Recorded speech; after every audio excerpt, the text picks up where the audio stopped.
Bienvenue dans Réflexions sauvages. Ici, c'est l'endroit où on se lâche. On parle de ce qui nous fait vibrer et surtout, on dit les choses comme elles sont. Je suis Andy et ensemble, on va explorer la vie sans filtre, les relations, le self-love et toutes ces petites réflexions qui nous rendent plus fortes. Installe-toi confortablement, prends un café, un thé ou un verre de vin et prépare-toi à des discussions 100% vraies, pleines de rire et de réflexion. Allez, c'est parti. Réflexions sauvages, let's go.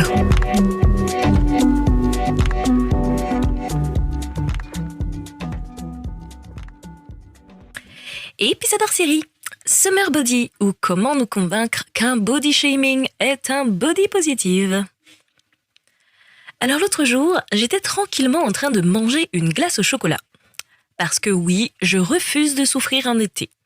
Quand je tombe sur un post Insta « Prépare ton summer body en 30 jours pour être fier à la plage ».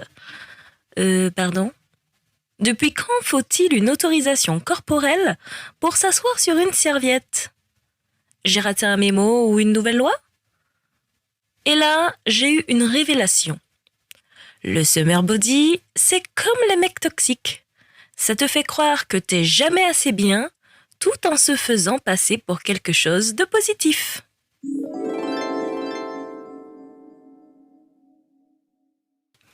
Bref, on va pas se mentir. Le summer body, c'est du body shaming déguisé en licorne bienveillante. C'est une sorte de manipulation émotionnelle 3.0 qui te fait croire que t'as le pouvoir, alors qu'en fait, on t'a juste refilé une autre cage dorée. Tu vois la tendance actuelle ? Aime-toi tel que tu es, mais fais quand même ce petit programme abdo-fessier de 30 jours pour t'épanouir. C'est comme si quelqu'un te disait « T'es belle, hein ? Vraiment, mais juste améliore un peu la version. Genre, une petite update. Une toi, mais en mieux. » Alors, spoiler, la version « mieux », c'est toujours plus mince, plus tonique, plus photoshopable. Et on ne parle même pas des influenceuses fitness qui commencent leurs vidéos par « Je suis là pour t'aider à t'aimer, pas pour que tu changes. Sauf si tu veux vraiment te sentir bien dans ton bikini, tu vois ?» Non, je vois pas, Julie. Ce que je vois, c'est que t'essaies de me vendre une crème brûle-graisse avec une voix de coach de vie en pilates. Et parlons-en de la santé. Depuis quand prendre soin de sa santé signifie se lever à 6 heures pour boire de l'eau citronnée et faire 12 burpees avant de manger une graine de chia malheureuse. C'est pas de la santé, ça. C'est de la 16 sponsorisée. Et on connaît tous cette phrase culte.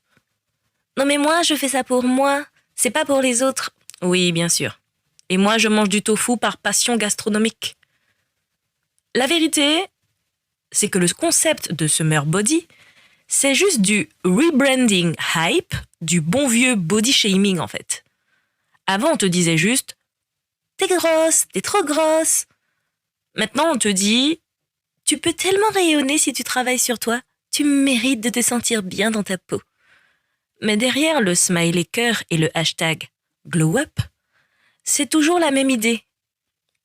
Ton corps, comme il est là, ce à quoi tu ressembles, ça dérange. Et ce qui est vicieux, c'est que ça finit par te faire croire que c'est de ta faute. T'es pas stressé par la plage. T'es stressé par le regard collectif qui a décidé que ton corps avait une date de péremption entre juin et septembre. Et pendant ce temps, les mecs se pointent en claquettes chaussettes avec un bide de daron et zéro pression. Nous, on doit sculpter, tonifier, drainer, épiler, hydrater et surtout sourire parce que sinon, on a l'air aigri de la vie. Bref, le summer body, c'est pas un objectif. C'est un business model, une stratégie marketing huilée à la culpabilité qui transforme ton estime de toi en terrain de jeu pour vendre des gélules minceurs et des leggings qui coûtent la moitié de ton loyer.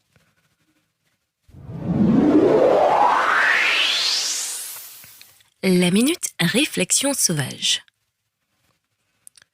Ton corps, il n'est pas juste un truc qu'on sculpte ou qu'on affiche sur une plage instagrammable. Ton corps, c'est ta maison. C'est l'endroit où tu vis depuis toujours, même les jours où tu aurais préféré déménager dans une autre peau. Il a tout traversé, les dimanches sous la couette à binge-watcher des séries, les gueules de bois émotionnelles après un « on n'est pas sur la même longueur d'onde », les nuits d'insomnie où t'as refait le monde et ta vie sans rien résoudre. Il a digéré tes doutes, tes raclettes, tes hormones en freestyle et les 37 essais de routine bien-être jamais terminés. Et malgré tout ça, il est encore là. Il te permet de danser, de pleurer, d'aimer, de rire, à gorge déployée, même quand t'as des bourrelets qui sautent avec toi. Et on viendrait lui dire qu'il n'est pas prêt pour l'été. Mais prêt à quoi au juste ? Prêt à rentrer dans un moule qui change tous les 6 mois selon les algorithmes ? Faut qu'on arrête avec cette idée que notre valeur dépend de notre apparence saisonnière. Le summer body, c'est pas un projet de rénovation, c'est pas une performance et c'est pas une obligation. Le vrai summer body, c'est un corps qui vit l'été. Un corps qui crame un peu trop au soleil parce qu'on a oublié de mettre de la crème. Un corps qui rit fort en terrasse, qui coule sous la chaleur, qui danse collé serré, même s'il transpire. Un summer body, c'est un corps libre. Et un corps libre n'a rien à prouver à qui que ce soit. Alors ce corps-là, je parle bien du tien, c'est pas un avant-après, c'est un pendant, un présent vivant, vibrant et totalement légitime.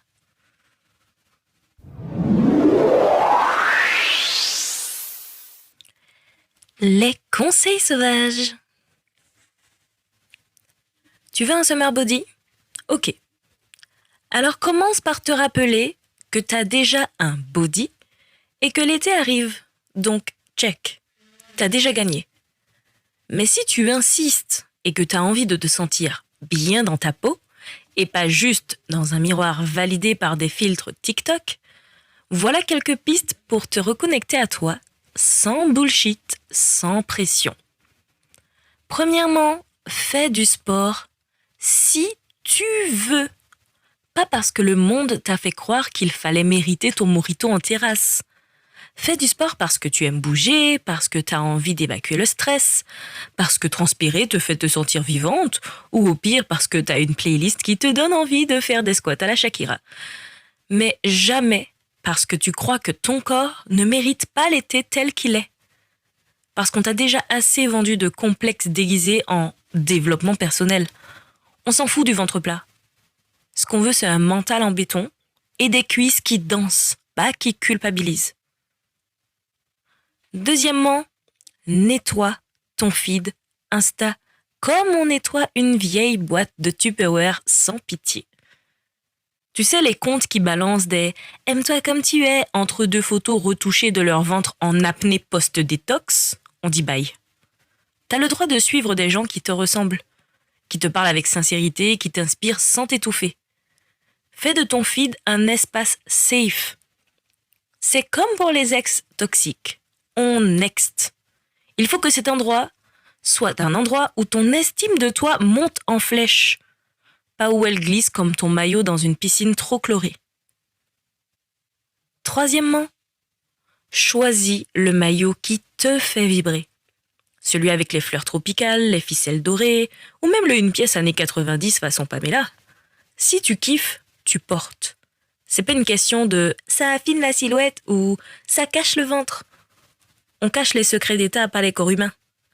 Tu ne dois rien camoufler. Tu n'es pas un brouillon à corriger avant publication. Et si ça te fait peur, commence par porter ton maillot chez toi. Musique à fond, miroir en face. Reconnecte-toi à toi-même. Parce que oui, tu es belle, même sans validation externe. Et si jamais quelqu'un te fait une remarque, ouvre le parasol de la répartie. Oui, il y aura toujours des gens qui vont te dire « Tu comptes vraiment porter ça ?» Et là, tu respires, tu souris et tu balances « Oui, et même que j'ai prévu de rayonner. T'inquiète, ma lumière est waterproof. » Parce que tu n'as pas à t'excuser d'exister dans un corps visible. T'as pas à rétrécir pour que les autres soient plus à l'aise avec toi.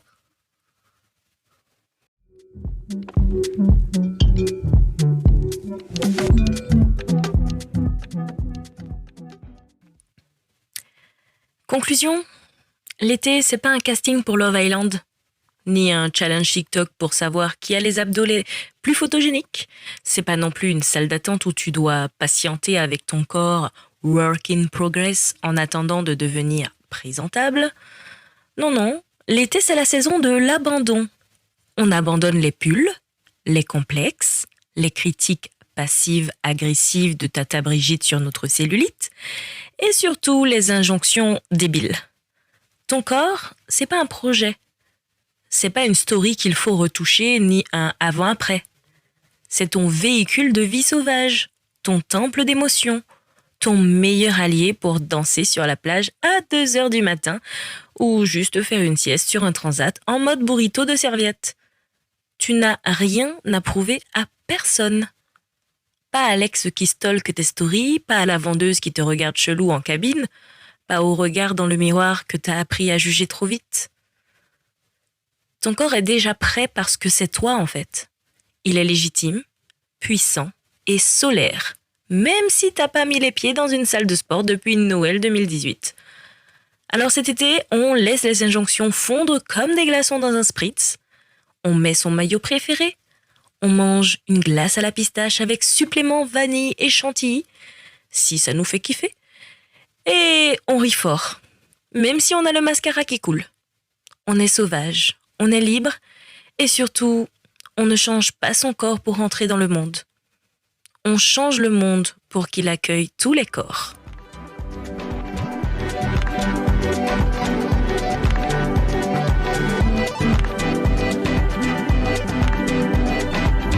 Et voilà, c'est tout pour cet épisode de Réflexion sauvage.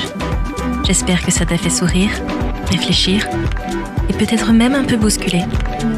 Si tu as aimé, n'hésite pas à partager avec une amie, laisser un petit avis ou tout simplement en parler autour de toi. On se retrouve très vite pour une nouvelle dose de réflexion, de rire et d'authenticité. D'ici là, n'oublie pas, reste sauvage, reste vrai et surtout prends soin de toi.